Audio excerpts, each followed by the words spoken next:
First, thank you for coming. What a great crowd.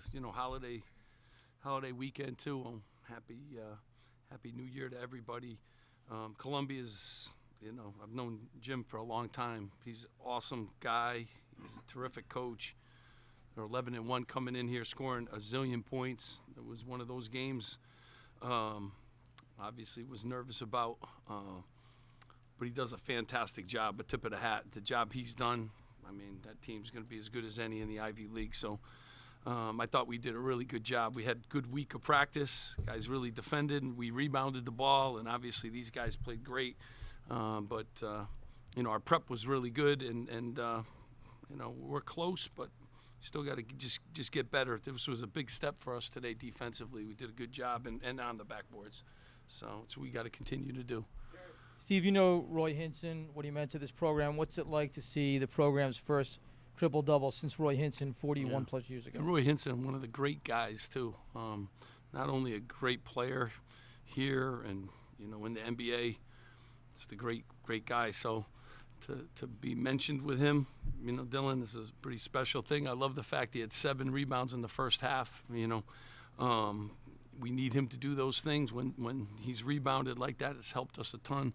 But he passed the heck out of the ball. He scored, and I always say this about these guys. They're better days ahead of them too. So that's the exciting part. But heck of an accomplishment.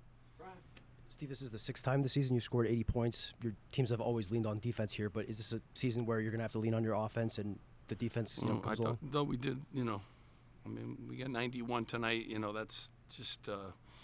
When we shared the ball, 26 assists. And no turnovers, really. J-Mike had 7 assists, 0 turnovers. But I was most proud of, our defense today. That's a really good team. I think they're averaging 83 points a game and been very efficient. Scoring the ball, they got veteran guards that have been around. Our defense took a big step for us tonight, and we need to can that. And for the rest of the year, we need to play defense. We were connected, and it's very important for us and our development.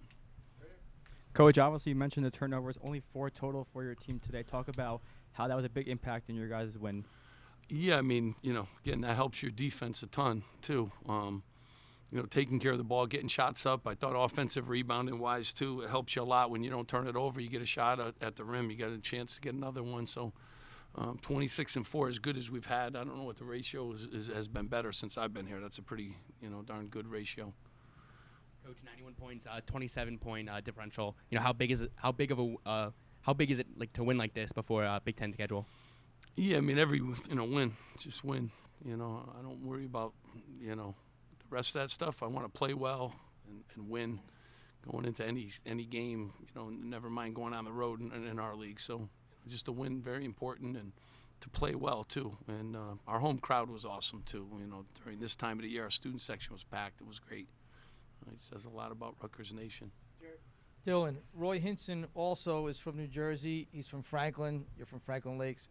What does it mean to you to add to his name in the Rutgers historic pantheon? Obviously it's a great accomplishment, but I couldn't have done any of that without my teammates. Guys like Jamichael Davis, Ace Bailey, the rest of the team just really put me in great positions. They got open for me to find them and for them to score. But the most important thing is that we won today, and that's what we did. We prepared great. We just did all the right things, and that's what happened today. Coach, you mentioned how well you guys prepped for this game. What does it say about this team that they're able to come back from Christmas break and have a couple really good days of practice before the last bye game going into conference play? Yeah, you're always worried, coming back from break. But they were focused in a good week. We got to continue to do that. Like, you play how you practice, and, we've been inconsistent with that, and we need to be good, and we were good this week, but we got to be great moving forward here. Steve, you now have a pretty good sample size of what you've seen from this team over 13 games. What gives you confidence now heading into the meat grinder of the Big Ten? Yeah, we've been in the meat grinder, so I feel pretty confident that way. I think we've played the best schedule, certainly since I've been here. We've been on the road. We've challenged ourselves. I think, Columbia is going to win 20 games. Princeton's going to win 20 games. I think all the teams, obviously, Texas A&M and those teams probably already have 20 wins. So we challenged ourselves, and I think we learned a lot. but we got to continue to, be consistent. We got to be consistent. We've shown some signs in games, and, today we took a giant step in being consistent. I thought the entire game, we let them, they scored 29 points in the second half. So we were consistent with our defensive effort in the first half and second half. I thought our communication, was really good. And rebounding-wise, we have been very inconsistent. And today was a big step for us, making sure we rebound. It's an important part of what we have to do. Hey, so you were locked in right away. You had 17 points in the first half. Everything was falling, basically. So, what is it like when the ball's falling like that? And how cool is it to play with a guy of the caliber of Dylan Harper? I mean, it's a blessing. I mean, not everybody get to play with a person like D. Hart. Playing with him, just being in that position, him doing whatever we need. I mean, from rebounding, from passing, from scoring, and just knowing, putting teammates in position for them to be successful. I mean, it's a blessing to play with a teammate like that. Ace, did you know Dylan had that triple-double after you made that basket? He told me after, he was like, thank you. So I was like, yeah, good finish. But other than that, no, it was good. It was good. And then Coach only gave up 3 offensive rebounds the whole day. How do you carry that into Big Ten play when the guys are going to be bigger and, I mean, you have to. I mean, we out-rebounded Texas A&M, and they're really big. So we have to, continue to stress that. I think Mike has given our team some good energy. He's done a really good job of guarding people, and he's helped our toughness a great deal, too. And Jeremiah, who's not up here, I mean, took on the task of guarding De La Rosa, who's been lighting teams up at 27 points and a half. So when those guys give us that energy, and good things happen for us. Last two, Alec, and then finish with Jerry. Columbia went to a zone early on. Obviously, got a lot of three-pointers. Found Ace a bunch in the mid-range. How do you feel like your team navigated that, and what kind of how can you take that offense into the future in the season?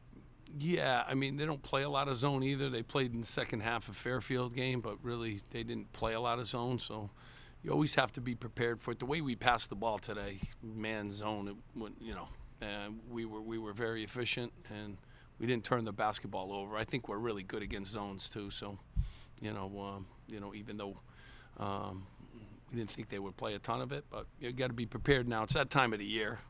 We put in some new stuff that I didn't use. So, you got to prepare, and and we've seen just about everything this year. So these guys have seen it, and they've watched film about it, and they know how to attack them. Steve, what did you like most about the second half defense? It seemed like you were disruptive of their cutters. Yeah, I mean, they're the best back cut team, and they've scored, so many points on back cut layups. We wanted to do a great job. I thought we were, well prepared. My staff does an awesome job. B. Knight and Coach Hain and Jay Young, preparing, for games like this. But they have been an elite back cut team, and I don't know if they got one today. So that was something that we stressed and, had time to but our guys were locked in. Their voices were locked in. In the huddles, they were locked in. They were talking about stops. So, it was a good energy about it, and we had to do a good job against a team that hadn't lost much this year at all. So, dangerous game. Thanks, guys. Appreciate it. Thanks so much for coming, guys. Appreciate it.